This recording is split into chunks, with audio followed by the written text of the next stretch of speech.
Hello everyone, this is Ayushi and I am back with Psychology Lecture Series for Class 11. हम chapter 4 human development के बारे में पढ़ रहे हैं, जिसके लास्ट पार्ट में हमने पढ़ा था कि बच्चा अपनी शैशवावस्था में या जब वो जन्म लेता है तो वो किस प्रकार से विकास करता है। इसके पार्ट 4 में हम चाइल्डहुड के बारे में पढ़ेंगे, यानी बचपन में बच्चा जो होता है वो किस हिसाब से विकास करता है। तो फर्स्ट ऑफ ऑल हम ये जानेंगे कि चाइल्डहुड क्या होता है। जो बच्चा होता है उसका जो ग्रोथ यानी विकास होता है, शारीरिक विकास, वो शुरुआती बचपन में उसका घट जाता है जैसा कि वो इन्फेंसी के दौरान रहता है। यानी कि जब बच्चा पैदा होता है तो उसका शारीरिक विकास बहुत तेजी से होता है और वो अर्ली चाइल्डहुड में थोड़ा धीरे हो जाता है। बच्चा फिजिकली डेवलप करता है, यानी वो शारीरिक रूप से उसका विकास होता है, उसकी हाइट बढ़ती है, उसका वेट ज्यादा होता है, वो चलना, दौड़ना, कूदना, खेलना सीख जाता है। बच्चा अपने समाज में भी रहना सीख जाता है और उसका जो सामाजिक दुनिया होती है वो बढ़ जाती है, क्योंकि वो अपने माँ बाप और परिवार से हटकर स्कूल को और अपने दोस्तों से भी मिलता है, जिसकी वजह से उसका सामाजिक दुनिया बढ़ जाती है। बच्चा जो होता है वो सही गलत की सीख भी देखने लगता है, उसको पता चलता है क्या सही होता है, क्या गलत होता है, यानी कि उसके पास सेंस ऑफ मोरालिटी आ जाती है। बचपन में जो बच्चा होता है उसकी शारीरिक क्षमता बहुत ज्यादा होती है, जिसकी वजह से वो अपने गोल सेट करता है और बड़ों की उम्मीदों पर खड़ा होने की कोशिश करता है। जो बच्चे का दिमाग होता है वो भी विकास की ओर बढ़ता है, वो मैच्योर होता है और धीरे-धीरे वो दुनिया को देखने का तरीका समझता है, नए-नए नजरियों को अपने अंदर विकास करवाता है और बच्चे की जो मानसिक क्षमताएं होती है उसको बढ़ाने में काम करता है। नेक्स्ट है फिजिकल डेवलपमेंट, यानी बच्चे का शारीरिक विकास कैसे होता है। बच्चे का शारीरिक विकास दो तरीकों से होता है। पहला होता है सिफेलोपॉडिली। इसका मतलब होता है कि सिफेलिक यानी हेड रीजन, सिफेलिक को हम कहते हैं जो सर का हिस्सा होता है उसको सिफेलिक कहते हैं। दूसरा होता है कॉर्डल यानी टेल का हिस्सा जो नीचे होता है। तो इससे हमें ये पता चलता है इस प्रिंसिपल से कि जो बच्चा होता है उसका पहले ऊपर वाले हिस्से, उसके शरीर के ऊपर वाले हिस्से पे पहला कंट्रोल होता है, वो अपने ऊपर वाले हिस्से का विकास जल्दी होता है और नीचे वाले हिस्से का विकास थोड़ा कम होता है। यही कारण है कि एक बच्चे का जो सिर होता है वो उसके शरीर से हल्का सा बड़ा ही दिखता है। दूसरा प्रिंसिपल होता है प्रॉक्सिमो डिस्टल। इसका मतलब होता है कि पहले बच्चे की पावर और उसका विकास उसके पेट से होता है, यानी कि टॉर्सो रीजन से, और वो धीरे धीरे एक्सट्रीमिटीज यानी बाहर की दिशा में बढ़ता है, जैसे हाथ की ओर, पैर की ओर और सर की ओर। इसीलिए जब बच्चा छोटा होता है तो वो सामान पकड़ने के लिए गोल गोल घूम जाता है, बेड में इधर उधर चक्कर लगाता है, लेकिन वो हाथ और पैर नहीं मार पाता है। ये होता है प्रॉक्सिमो डिस्टल प्रिंसिपल। बच्चा धीरे धीरे जैसे जैसे बड़ा होता है वो पतला होता जाता है, क्योंकि उसकी शरीर लंबी होती है और उसके शरीर का जो फैट होता है वो घटता रहता है। बच्चे का जो दिमाग होता है वो बहुत तेजी से डेवलप विकास होता है उसकी बाकी शरीर के कंपैरिजन में, यानी कि बच्चे का दिमाग ज्यादा तेजी से विकास करता है उसके शरीर के कंपैरिजन में। नेक्स्ट है मोटर डेवलपमेंट, यानी कि बच्चे का मोटर डेवलपमेंट, यानी उसके जो भी हाथ पैर मांसपेशियां उसके शारीरिक अंग है वो किस प्रकार से विकास करते हैं। पहला होता है ग्रॉस मोटर स्किल्स। इसका मतलब होता है कि हाथ का पैर का इस्तेमाल करके बच्चा अपने वातावरण से कैसे इंटरैक्ट करता है। और दूसरा होता है फाइन मोटर स्किल्स। इसका मतलब होता है उसकी उंगलियों की डेक्सटेरिटी, यानी जैसे ये चार उंगली है और ये थंब है तो बच्चा इन चारों का पांचों का प्रयोग करना सीख जाता है। आई हैंड कोऑर्डिनेशन का मतलब होता है कि बच्चा अपनी आंख से जो देखता है उस प्रकार से अपने हाथ का काम करना सीख जाता है। जैसे कि वो चीजें देखता है, समझता है कि उसे कोई चीज पकड़नी है तो वो उस हिसाब से अपना हाथ इस्तेमाल करना सीख जाता है। इसी समय बच्चा अपने हाथ का लेफ्ट या राइट समझता है कि उसे उसका राइट हैंड इस्तेमाल ज्यादा करना है या left hand. Major accomplishments in gross and fine motor skills, यानी कि कुछ साल में 3, 4, 5 साल में बच्चे के फाइन मोटर स्किल्स और ग्रॉस मोटर स्किल्स किस तरह से डेवलप होते हैं वो यहाँ बताया गया है। पहला है 3 साल की उम्र में बच्चे का जो हाथ पैर होता है वो उसको कूदना, दौड़ना और चलना सिखाता है, और उसकी जो फाइन मोटर स्किल्स होती है उसको ब्लॉक्स जोड़ना सिखाती हैं, ऑब्जेक्ट्स को अपने थंब और फोर फिंगर यानी फर्स्ट फिंगर और अंगूठे से पकड़ना सिखाती है कि उसको कैसे पकड़ना है। 4 साल की उम्र में बच्चा सीढ़ियां चढ़ना सीख लेता है जो ग्रॉस में आता है, और जिगसॉ पजल को सॉल्व करना सीख जाता है जो फाइन में आता है, यानी कि जब उसको कोई पजल तोड़ के दिया जाता है तो वो उसको जोड़ने में कामयाब हो जाता है। 5 साल की उम्र में ग्रॉस मोटर में बच्चा तेज दौड़ना सीख जाता है और रेस करना चाहता है।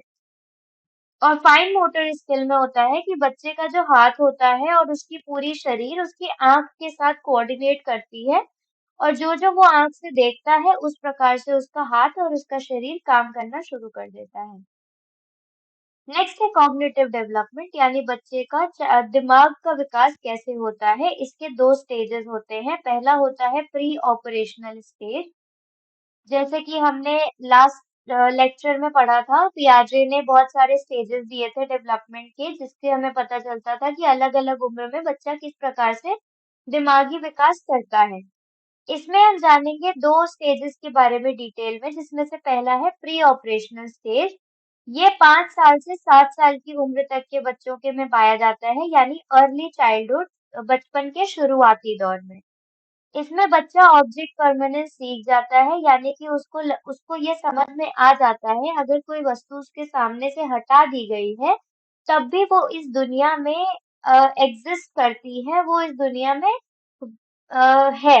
और उसको ये नहीं लगता है कि अगर कोई वस्तु उसके सामने नहीं है तो वो एग्जिस्ट नहीं करती है। उसको समझ में आ जाता है कि कोई भी वस्तु इस दुनिया में होती है, भले ही वो उसके सामने हो या ना हो। इस स्टेज पे बच्चा जो होता है वो अपने दिमाग से सोचने में सक्षम होता है, और वो उसके हिसाब से अपना शारीरिक विकास करता है, यानी शरीर का इस्तेमाल करता है। बच्चा जो भी वस्तु देखता है उसको मेंटली रिप्रेजेंट करना जान जाता है, यानी कि जो वस्तु सामने उसके ना भी हो तब भी उसको दिमाग में सोचना समझ जाता है। इसके द्वारा वो उसका जो मेंटल वर्ल्ड होता है, यानी वो दिमाग में उसके जो भी वर्ल्ड बनता है, दुनिया बनती है, वो बढ़ जाती है। अ, इस स्टेज का एक बहुत इम्पोर्टेंट फीचर होता है ईगोसेंट्रिज्म। इसका मतलब होता है कि बच्चा दुनिया को केवल अपने हिसाब से देखता है और वो दूसरों के नजरिए को नहीं समझता है, और उसको लगता है कि जो वो सोच रहा है वही केवल सही है। इसकी वजह से वो दूसरों के नजरिए को एक्सेप्ट नहीं करता है। ईगोसेंट्रिज्म की वजह से बच्चा एनिमिज्म में जीता है, यानी कि उसे लगता है कि जो भी चीज वो देख रहा है या जो भी चीज वो इमेजिन कर रहा है वो जीवित है, यानी कि लिविंग है उसकी तरह। इसीलिए जब बच्चा छोटा होता है 5 साल से 7 साल की उम्र में, तो उसे कभी टेबल से चोट लग जाती है तो उसके माता पिता बोलते हैं अरे मत रो, मैं टेबल को मार दूंगा। तो और बच्चा चुप हो जाता है, तो बच्चे को ये लगता है कि टेबल को मार पड़ी है, इस वजह से उसको लगता है कि टेबल जो है वो जीवित है, इसीलिए वो चुप हो जाता है। इस स्टेज में बच्चे का इंट्यूटिव थॉट बहुत ज्यादा होता है, यानी कि बच्चे अलग अलग प्रकार के सवाल पूछते रहते हैं कि आसमान नीला क्यों है, हम क्यों पैदा हुए हैं, हमें चप्पल सीधी क्यों पहननी चाहिए। ऐसे ऊटपटांग सवाल बच्चों के मन में आते हैं और वो पूछते भी रहते हैं। इन सवालों को पेरेंट्स को ध्यान में रखना चाहिए और बहुत ध्यान से आंसर करना चाहिए, क्योंकि यही स्टेज होता है जिसमें बच्चा अपनी सेल्फ स्टीम बढ़ाता है, यानी कि अगर पेरेंट्स उसके क्वेश्चंस को महत्व देंगे तो बच्चे को लगेगा कि मेरा इस दुनिया में महत्व है। लेकिन अगर माता पिता बच्चे के क्वेश्चंस को, उसके सवाल को महत्व नहीं देंगे तो बच्चे को लगेगा अरे मेरा तो कोई महत्व ही नहीं है इस दुनिया में, इसलिए वो अपने में ही जीने लगेगा और वो सवाल नहीं पूछेगा। इस स्टेज का एक और फीचर होता है जिसको हम कहते हैं सेंट्रेशन। इसका मतलब होता है बच्चा किसी भी चीज का केवल एक फीचर देखकर समझ जाता है कि ये पूरी वस्तु वैसी ही होगी। नेक्स्ट स्टेज होता है कॉन्क्रीट ऑपरेशनल स्टेज। ये होता है बाद के दौर के बचपने में, जो 7 साल से 11 साल की उम्र में देखने को मिलता है। इसमें जो इंट्यूटिव थॉट होता है, यानी बिना सोच विचार के सवाल पूछना, वो लॉजिकल थॉट से बदल जाता है। यानी कि बच्चे थोड़े लॉजिक वाले क्वेश्चंस पूछते हैं और जिन क्वेश्चंस को वो महत्वपूर्ण समझते हैं वो ही पूछते हैं। इसमें बच्चा शारीरिक रूप से भी विकास करता है और मानसिक रूप से भी उसका विकास होता है। उसके दिमाग में कॉन्क्रीट ऑपरेशंस बनने होते हैं जिनको वो जानता है कि रिवर्सिबल हो सकते हैं। यानी कि बच्चे को ये पता चल सकता है कि अगर एक बॉल है और अगर उस बॉल को आधा-आधा काटोगे तो वो सेमी सर्कल में बन जाएगी। बच्चा उसको रिवर्सिबल तौर पर देख सकता है और वो ये भी सोच सकता है कि अगर 2 सेमी सर्कल्स को हम जोड़ देंगे तो वो एक सर्कल बन जाएगा। नेक्स्ट है कि इस स्टेज पे बच्चा केवल अपने में ही नहीं सोचता है, जैसे हमने ईगोसेंट्रिज्म में देखा था। इस स्टेज पे बच्चा दूसरों के नजरिए को भी देखना सीख जाता है और एक्सेप्ट करने लगता है। बच्चे अलग-अलग चीजों को ध्यान में रखते हैं, कोई भी प्रॉब्लम को सॉल्व करने में, और हर पॉसिबल चीज के बारे में सोचते हैं। इस स्टेज पे एब्स्ट्रैक्ट थिंकिंग पॉसिबल नहीं होती है, जिसमें बच्चे कोई वस्तु के अभाव में उसको मैनिपुलेट कर सके। यानी कि वो अलजेब्रा नहीं कर सकते कि वो सपोज एक्स ऐसा है, suppose X is equal to 7। तो बच्चे वो चीजें सपोज नहीं कर सकते, उनकी एब्स्ट्रैक्ट थिंकिंग इस उम्र में पॉसिबल नहीं होती है। नेक्स्ट है सोशियो इमोशनल डेवलपमेंट, यानी सामाजिक और भावनात्मक तौर पर बच्चों का विकास कैसे होता है। इस उम्र में बच्चे खुद के बारे में चीजें सीखते हैं, अपने जेंडर के बारे में सीखते हैं, और मॉरल डेवलपमेंट भी होता है, यानी कि सही और गलत का विकास होता है। बच्चों को ये पता चलता है कि वो कौन है और वो क्या बनना चाहते हैं सोशलाइजेशन की वजह से।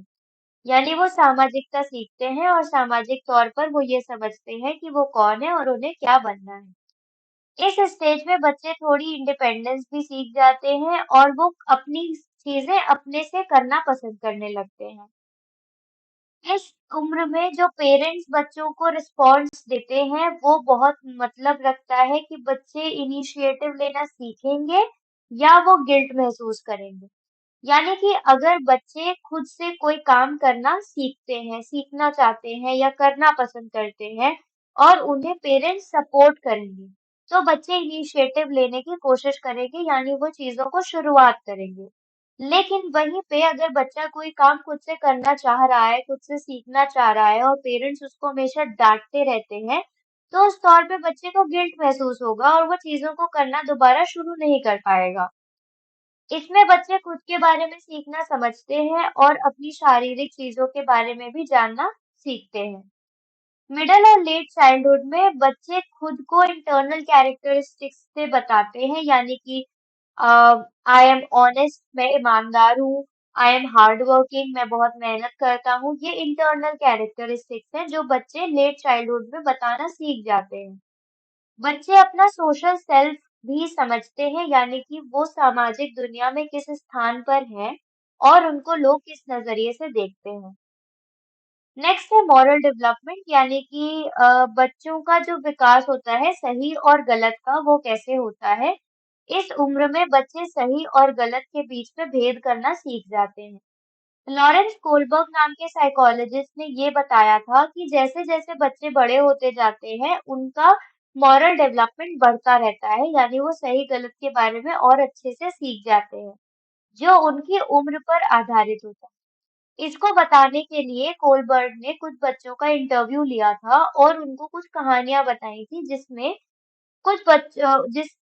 कहानी के किरदार को कोई मॉरल डिलेमा हुआ था, यानी कि उसको बताना था कि ये सही है या गलत है। बच्चों को ये पूछा गया था कि उस किरदार को क्या करना चाहिए और क्यों करना चाहिए। इससे हमें ये पता चला था कि बच्चे जिस हिसाब से सही और गलत की चीजों में भेद करते हैं, वो उनकी उम्र के हिसाब से बदलता है और उसके डिफरेंट स्टेजेस बनाए गए लॉरेंस कोलबर्ग के द्वारा। उन्होंने बताया कि 9 साल की उम्र में बच्चे सही गलत को इस प्रकार से कहते थे कि अगर कि कोई चीज रिवॉर्ड की जा रही है, यानी किसी चीज को रिवॉर्ड दिया जा रहा है तो वो सही है और किसी चीज को पनिश किया जा रहा है तो वो गलत है। जैसे जैसे बच्चे बड़े होते हैं, एडोलेसेंस की उम्र में जाते हैं 13 साल से ऊपर, तो बच्चों को लगता है कि जो रूल्स होते हैं, जो भी हमारे सोसाइटी के रूल्स हैं, उन्हें अगर फॉलो किया जाए तो वो सही होंगे और अगर नहीं फॉलो किया जाए तो गलत होंगे। इस उम्र में बच्चे जो होते हैं वो रूल्स को फॉलो करना सीखते हैं ताकि उन्हें दूसरे एक्सेप्ट करें और उन्हें दूसरे बोले कि आपने बहुत अच्छा काम किया है।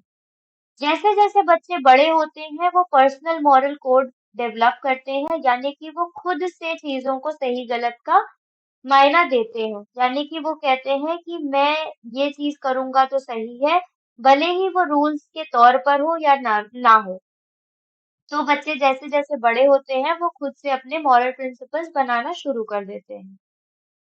इस टॉपिक से रिलेटेड अगर आपको कोई भी डाउट्स या क्वेरीज है तो आप अपने क्वेश्चंस कमेंट सेक्शन में पूछ सकते हैं। साइकोलॉजी से रिलेटेड ऐसी ही एजुकेशनल वीडियोस के लिए गुरुकुल चैनल को सब्सक्राइब करना ना भूलें।